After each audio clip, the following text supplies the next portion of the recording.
So, persistent entity streaming, replication layer and beyond. My name is Paul Reindel. I'm Director for Online Technology. And I'm going to show you a little bit insight in our technology for persistent entity streaming and the replication layer. I thought about what's the best way to show you something about that tech. And I thought about putting some technical drawings on the slides, or maybe show video like we did 2 years ago. But really, the best way to show you how persistent entity streaming works is to give you a live demonstration. And that's what I'm going to do. All right.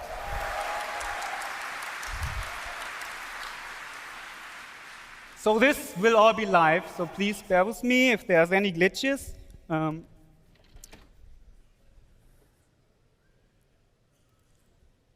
So let's keep this rolling. I think I'm supposed to press the button. No, it's already switched. Before we start, a little bit, I just give you a little bit an overview what you see here. Let me set up everything.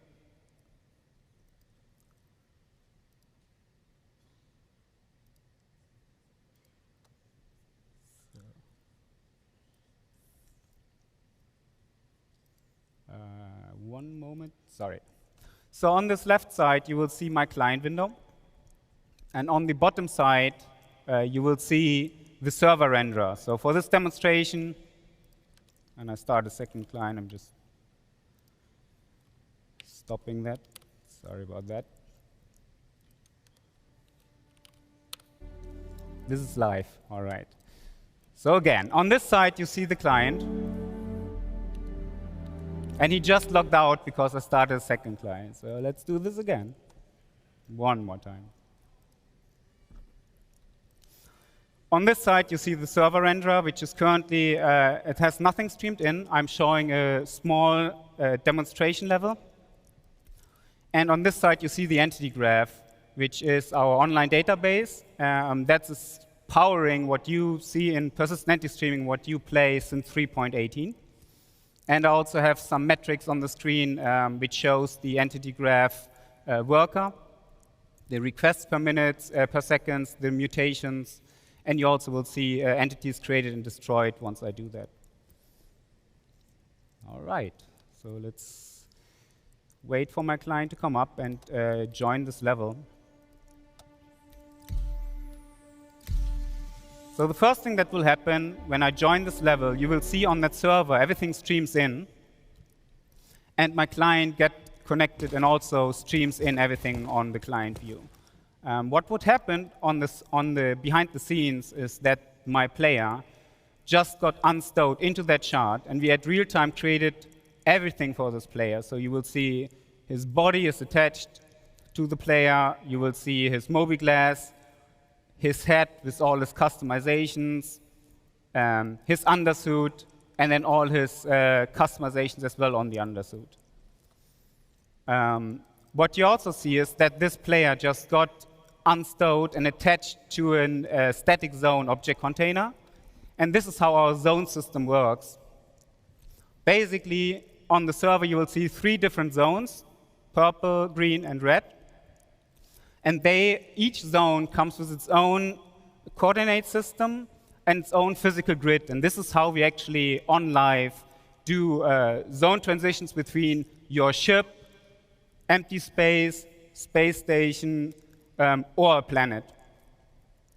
And you will see, as I walk between those zones, I will, at real time, update it in that entity graph. And this all happens seamless. So for a client, this is completely transparent. You don't notice that. But this is actually what's happening when you step in or out into a ship. And this is very unique to our engine.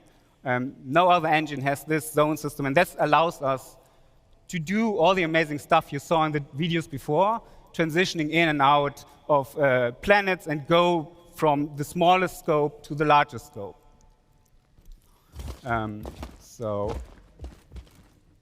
Everything we do in a shard, so this is like a mini level, like the mini PU level, is also persisted in this database. When we create new entities, in our engine, in Star Engine, those entities get pushed into our entity graph, into our online database at real time, and then from there replicated to our client. So if I go ahead and spawn a couple of plushies here, you will see they spawn, they get created immediately on my entity graph and replicated on the server and on the client. So let's spawn a couple more here. And you see this, the Pengus I spawn in the other zone get attached to the other zone. And then if I go and transition one of those, they will also transition between the different zones. And the same works for ships or more complex entities. If I spawn this buggy here, you will see this one gets created with all its attachments and everything else attached to it. And this is just my small demo level here. On live, we have up to 600,000 dynamic entities that get created for one single chart. And this is just the initial state. After 2 weeks, 3 weeks of gameplay, when you guys go in and destroy stuff, spawn stuff, play around, it goes in the millions of entities. So this in itself is pretty amazing tech. The next time I want to talk about is our streaming system. Most engines do stream on texture or geometry. We actually stream entities, and we do stream persistent entities. So when I turn on the streaming system here and I walk into this, if I walk over to the red area, you will see that the purple area will stream out together with all the entities on that server. So it does not only stream out on my client, it actually streams out on that server. And when I come back in the green zone, that purple zone streams back in with all the entities in there with their full persistent state. So now I have a second player join. Benoit is going to join me. So Ben, if you want to join, okay, I think you see him over there. Hey, Ben. Sorry. Nice. All right, I'm going to spawn a couple more penguins here. Because the next thing I want to talk about is new technology we are right now developing, and we are about to put on the tech preview for you to play. And this is actually the replication layer split. And that's the big next step in our great vision, obviously, as you might know. So in this demo, my client and my servers, they are no longer directly connected. Actually, I have a new service running here, and that is our replication service. So my client is connected to this replication service, and my server is connected to this replication service. And the replication service, the sole purpose is to get all the entities which are in the entity graph and stream them to clients and servers which are connected to. And what's really cool about this is, let's do a little experiment here. I mean, you all know our game has bugs. It's still alpha, and sometimes things can happen. So let's see what's happening when I kill my server here. And so this is my server, the actual console. So let's just shut it down. And yes, this is where you would usually see a 30K or something. You can see Benoit kind of froze there for a bit. And the buggy does a bit weird stuff. I can shoot those pingus, but the world is really in a frozen state right now.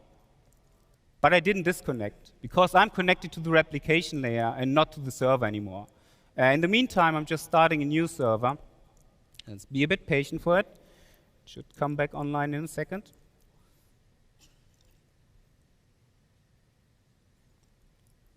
And as you can see, now that the server came back, it restored the state.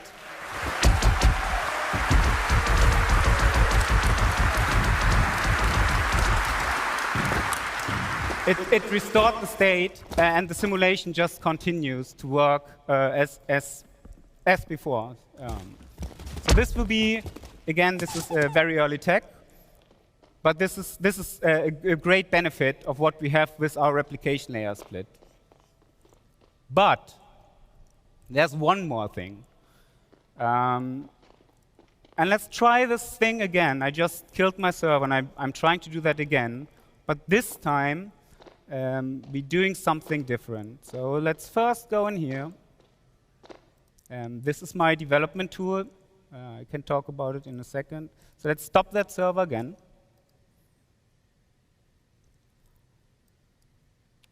And restart.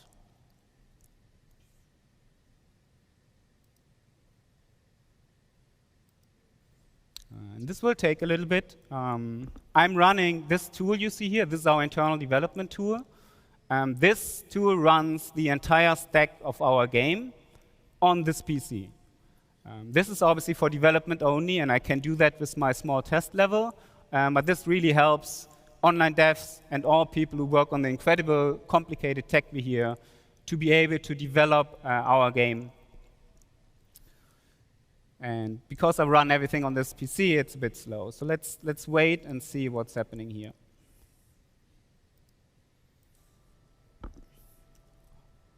All right. Simulation continues. I can see Ben moving again. Hey, Ben. However, what just happened? Well, as you can see on my screen, I no longer have one server connected. I have 3 servers connected to this replication layer. So what you guys see here, this is the very first version of a working server mesh.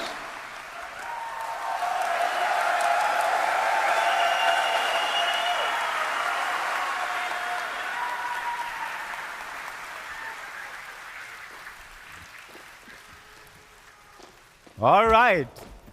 So now I'm going to explain a little bit how this magic works, because it is truly magic. Each server, when it came up and the replication layer realized there are 3 servers, we assigned different zones to those servers. And we said, OK, server 1, you are the authority over the purple area. Server 2, you are the authority over the green area. And the last server is authoritative over the red area.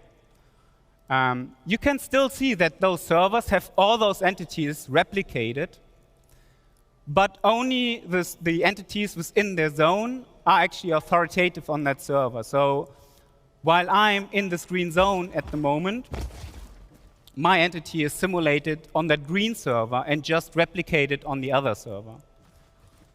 And now, as I transition between those zones, you will see that on that green server, I just lost authority, and on that purple server, I just gained authority. And because my player was replicated on both servers, this completely works seamless. And again, let's do that a couple of times. You see on my client here, I don't notice anything of that. This all happens behind the scene. And this doesn't work only on me. Let's turn on the zone colors and the object, the authority assignment on the client as well. You can see that even entities, as they transition into the other zone, seamlessly transition to that zone.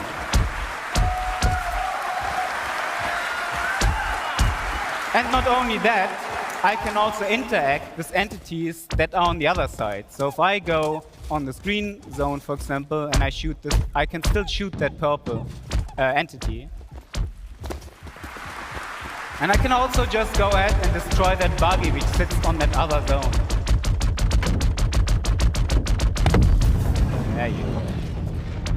Always fun to blow stuff up, right? All right. So there's more to this. The first thing I will do, let's spawn a fresh buggy. I just destroyed my old one. When I go into this buggy, I will become part of the aggregate. And that means that now my buggy and myself will transition authority together. And this is how we make sure that my player, while he's driving this buggy, is always authoritative on the same server. So you can see, as I drive around with this buggy between the zones, I will switch between the different servers. All right. But there's more to this. So remember when I turned on the streaming earlier? The same streaming mechanics work here as well. Like, obviously, in this example right now, you can see all those servers, they have all those entities replicated. And it's a little bit wasteful, because you have 3 servers, all need to replicate all those entities. And that's where streaming comes into play. I can turn on streaming here, and you will see that suddenly, my purple server no longer has the red area streamed in. And the red server no longer has the purple area streamed in. So let's see what's happened when I drive my buggy backwards into that red, into the red zone. What happens on that purple server? And I just disappear. So right now, on this server, there's only Benoit replicated. And Benoit, if you come to me over in the red area, you will see that now on this server, there's no client at all. And in theory, we could now completely stream out the entire area on that server, or stream in a new area.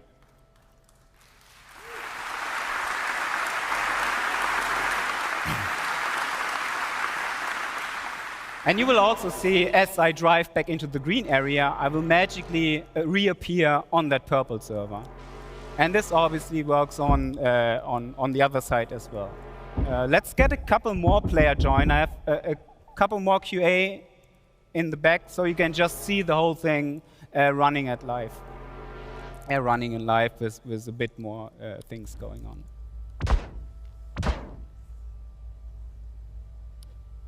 Let me get out of this buggy.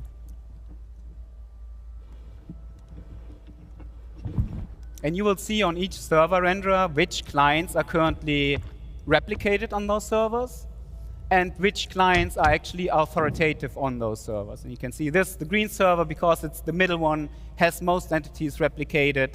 And then you can see this purple one at the moment only has one client replicated. Yeah.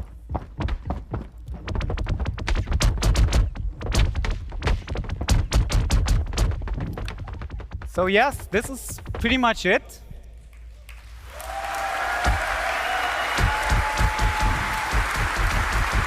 I hope you guys enjoyed this. It has been a long time to come to this point, and I just can't put in words how much tech and work we had to put into this. Big shout outs to the network team, big shout outs to the online services team, big shout outs to Chris to let us doing this.